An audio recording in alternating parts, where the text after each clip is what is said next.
जय श्री कृष्णा। दोस्तों एक कुत्ते ने यमराज को बताया मनुष्यों के जीवन की कड़वी सच्चाई, जिसे सुनकर आप भी चौंक जाएंगे। इस प्राचीन कथा में हम आपको बताएंगे कि कैसे एक कुत्ता यमलोक पहुंच जाता है और यमराज से शर्त लगाता है, जिस शर्त में यमराज कुत्ते से हार जाते हैं। फिर यमराज को यमलोक के सारे नियम बदलने पड़ते हैं। इस कहानी में हम जानेंगे कि भगवान विष्णु ने यमराज को मनुष्य के जीवन के संबंध में कौन सा महत्वपूर्ण ज्ञान दिया है। तो चलिए दोस्तों, आपका और अधिक समय न लेते हुए इस कहानी की शुरुआत करते हैं। दोस्तों, प्राचीन समय में मध्य देश में एक बहुत शोभायमान नगरी थी। उस नगरी में एक धनवान सेठ रहता था, जिस सेठ के पास एक लाल रंग का कुत्ता था। वह सेठ बहुत लालची और कपटी स्वभाव का था, लेकिन वह भगवान विष्णु का परम भक्त था। वह हमेशा अपने इष्ट देव भगवान विष्णु की पूजा आराधना करता था। फिर एक दिन उस सेठ की भक्ति से प्रसन्न होकर भगवान विष्णु उससे मिलने के लिए आए और उसे दर्शन देते हैं और कहते हैं, हे वत्स, मैं तुम्हारी भक्ति से अत्यधिक प्रसन्न हूँ। मांगो, तुम्हें जो भी वर चाहिए, तुम्हारी जो भी इच्छा और मनोकामना है, मैं अवश्य पूर्ण करूँगा। तब वह सेठ भगवान विष्णु से कहता है कि हे प्रभु, मैं आपके दर्शन करके धन्य हुआ। प्रभु, मुझे कुछ नहीं चाहिए, मेरे पास आपका दिया हुआ सब कुछ है। फिर वह सेठ एक सादा कागज निकालता है और भगवान विष्णु से कहता है, हे प्रभु, आप इस कागज पर अपने हस्ताक्षर कर दीजिए, ताकि मैं दुनिया के लोगों को भगवान के होने का सबूत दिखा सकूं। आजकल दुनिया में कोई ये मानना ही नहीं चाहता कि भगवान है। फिर भगवान ने कहा, ठीक है वत्स, लाओ, मैं तुम्हारे कागज पर हस्ताक्षर कर देता हूँ। इतना कहकर भगवान विष्णु उस सेठ के कागज पर हस्ताक्षर कर देते हैं और अंतर्ध्यान हो जाते हैं। फिर वह सेठ उस कागज को हमेशा अपनी जेब में ही डाल कर रखता था, ताकि वह दूसरों को भगवान के होने का सबूत दिखा सके। फिर कुछ दिनों बाद उस सेठ का वह कुत्ता मर जाता है, जिससे वह सेठ बहुत ही दुखी हो जाता है। सेठ का कुत्ता मृत्यु के बाद यमलोक में जाने लगता है। फिर यमलोक पहुंचने के बाद वह कुत्ता यमराज के सामने आकर खड़ा हो जाता है। यमराज उस कुत्ते का लेखा जोखा निकालते हैं और कहते हैं, हे श्वान, तुमने तो पशु का जन्म पाकर भी कोई पाप नहीं किया।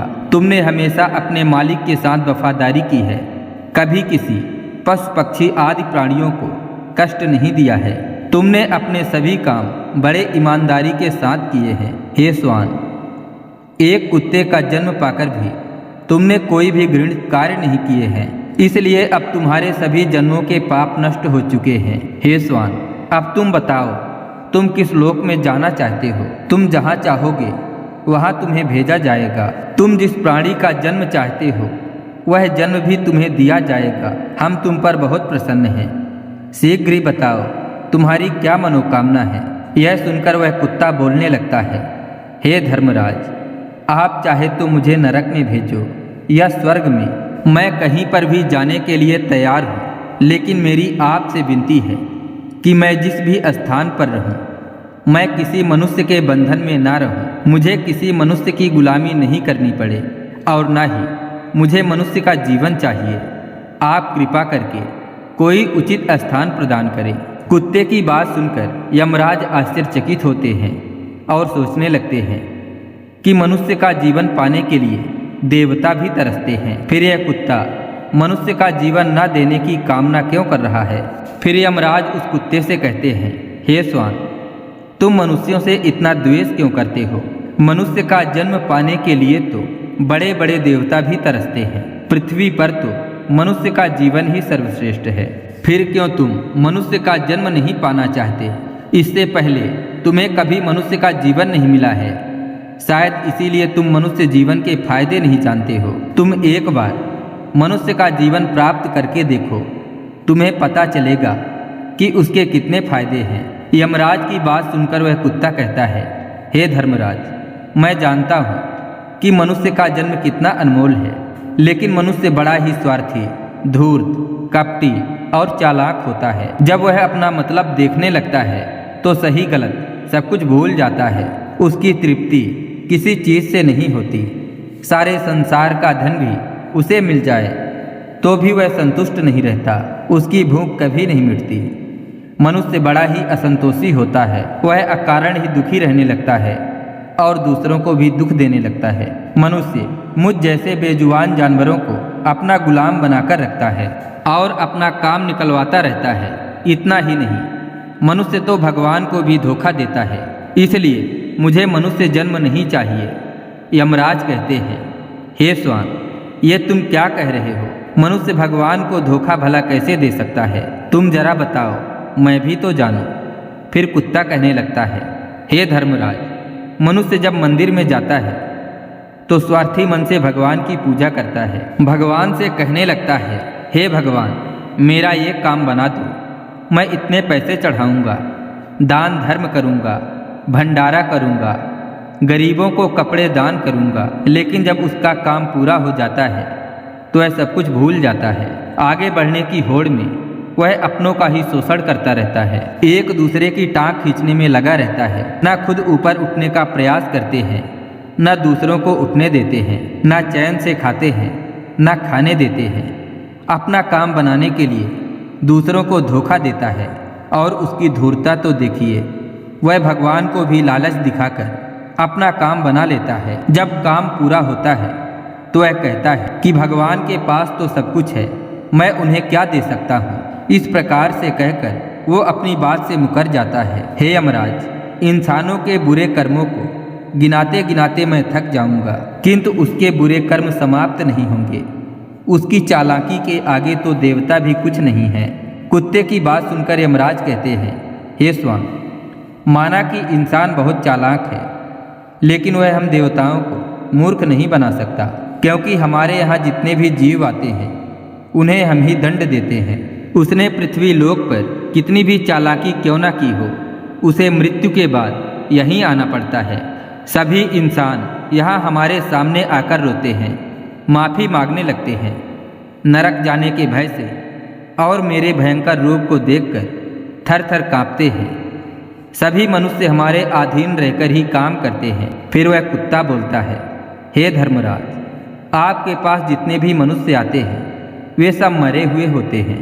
आपका पाला किसी जीवित इंसान से नहीं पड़ा है। यदि आप किसी जीवित मनुष्य को यमलोक लेकर आओगे तब आपको पता चल जाएगा कि जीवित इंसान कितना खतरनाक होता है। उस कुत्ते की बात सुनकर यमराज को आश्चर्य हुआ और गुस्सा भी आया। वे सोचने लगे, ये तो हमारे यहाँ पर आकर हमारा ही अपमान कर रहा है। इस तुच्छ कुत्ते को दिखाना होगा कि हमारे सामने कोई इंसान कुछ भी नहीं है। इंसानों की चालाकी हमारे सामने नहीं चल सकती। इस बात को साबित करने के लिए यमराज अपने दूतों को बुलाते हैं और कहते हैं, हे दूतों, जाओ और इस कुत्ते के मालिक को जीवित ही उठाकर लेकर आ जाओ। हम भी देखते हैं कि जीवित इंसान हमारे सामने क्या चालाकी करता है। अगर यह कुत्ता गलत साबित होता है तो इसे अनेक वर्षों तक नरक में डाला जाएगा। उस कुत्ते को पूरा यकीन था कि एक अकेला जीवित मनुष्य स्वर्ग लोक में खलबली मचा देगा। फिर यम के दूत धरती लोक में जाते हैं और उस कुत्ते के मालिक को अर्थात उस सेठ को चारपाई के साथ यमलोक ले जाने लगते हैं। तभी बीच रास्ते में उस सेठ की नींद खुल जाती है और वह देखता है कि दो अत्यंत हष्ट-पुष्ट सींग वाले यमदूत उसे चारपाई के साथ उठाकर यमलोक ले जा रहे होते हैं। वह सेठ उन यमदूतों से पूछने लगता है, हे यमदूत, क्या मेरी मृत्यु नींद में हो चुकी है? तब यमदूत कहने लगते हैं, नहीं मनुष्य, तुम अभी जीवित ही हो। फिर वह सेठ कहता है, फिर आप दोनों मुझे कहाँ ले जा रहे हैं? मैंने कौन सा पाप किया है?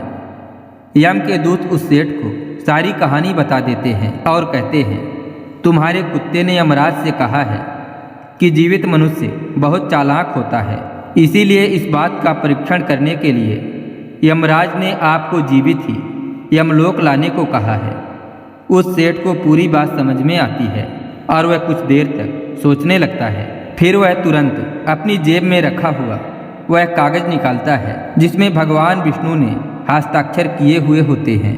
वह उस कागज पर कुछ लिख देता है और फिर से कागज को अपनी जेब में रख लेता है। यमदूत उस सेठ को लेकर यमराज के दरबार में उपस्थित हो जाते हैं।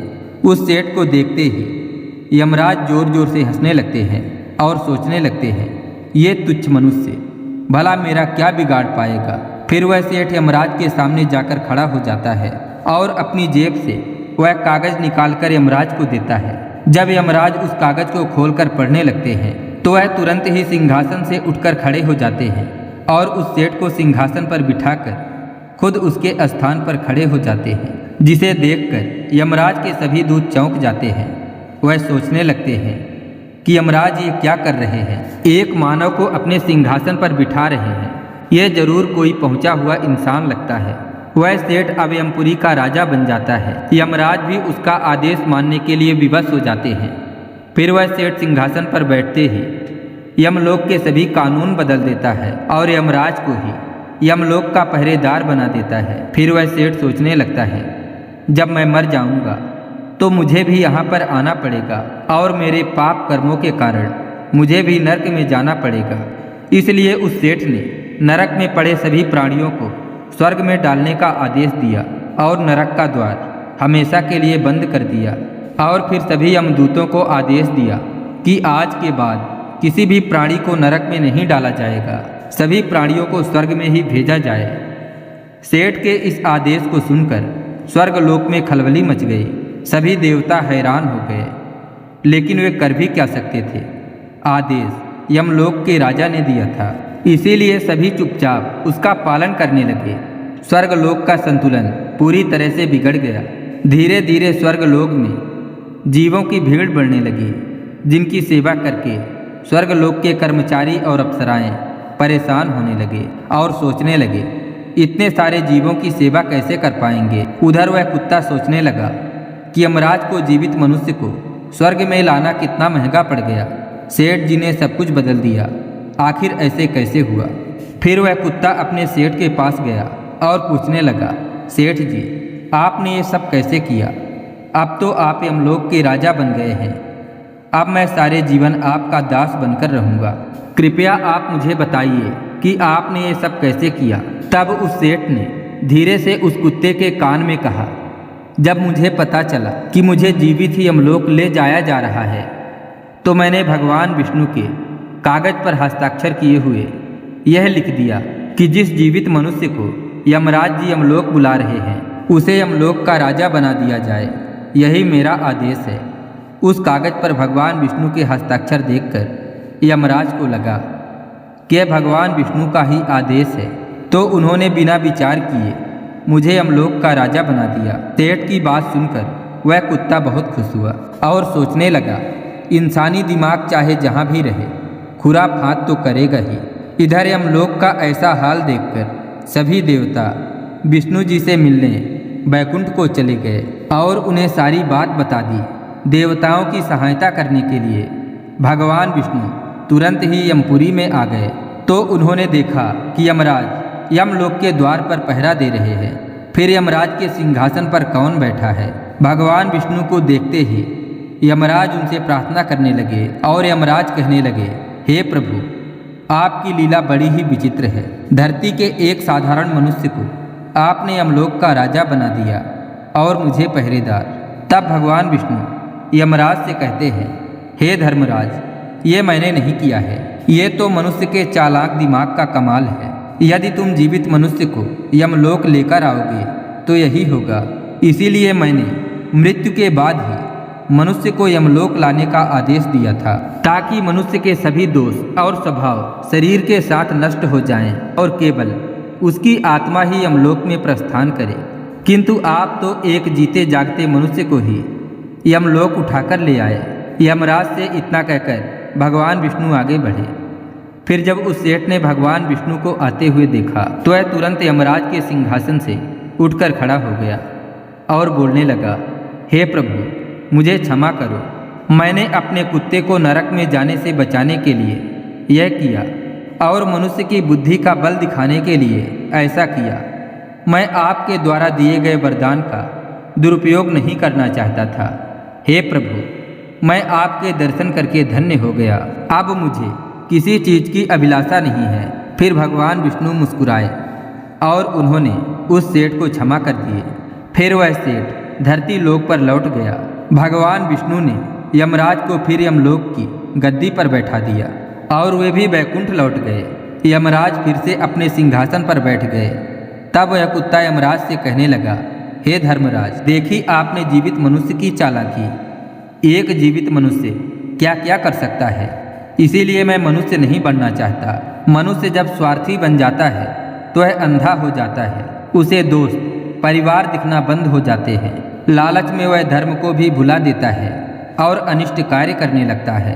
जब तक वह शास्त्र के अनुसार कर्म करता है तब तक सुखी रहता है, और जब धर्म से विमुख हो जाता है तो क्लेश और बीमारियां उसे घेर लेती हैं और उसका पतन हो जाता है। फिर यमराज उस कुत्ते को क्षमा कर देते हैं, उसे स्वर्ग में भेज देते हैं और यमलोक के बदले हुए कानूनों को फिर से सही कर देते हैं। तो दोस्तों, इस प्रकार से एक कुत्ते ने यमराज को मनुष्य के जीवन की सच्चाई बताई है। ये कहानी आपको कैसी लगी कमेंट करके ज़रूर बताएं। आशा करते हैं यह कहानी आपको अच्छी लगी होगी। तो वीडियो को एक लाइक करें और यदि चैनल को सब्सक्राइब ना किए हो तो चैनल को सब्सक्राइब भी कर लें, क्योंकि ऐसी ही अनेकों कहानियाँ हम लेकर आते रहते हैं। तो मिलते हैं एक नई वीडियो और नई कहानी के साथ। तब तक के लिए जय श्री कृष्णा, राधे राधे।